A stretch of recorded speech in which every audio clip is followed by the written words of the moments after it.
This is what United Nations Secretary General Antonio Guterres described as climate carnage.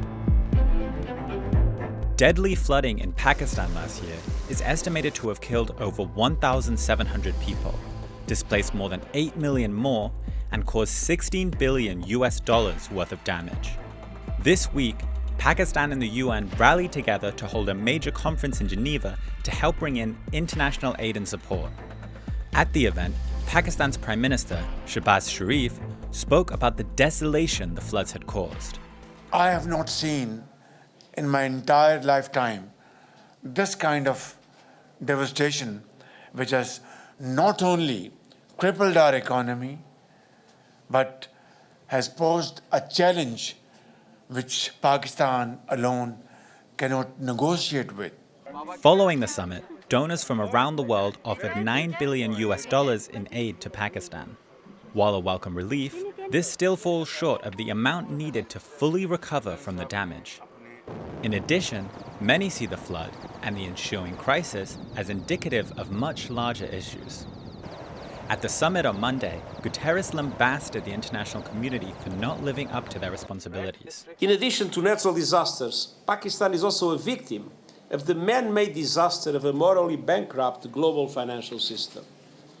A system that denies middle-income countries debt relief and concessional financing to invest in resilience and recovery.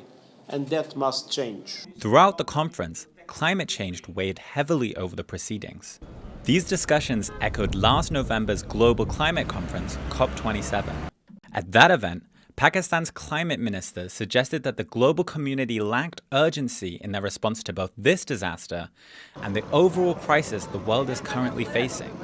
So, what goes on in Pakistan won't stay in Pakistan. We don't wish for it to be that way.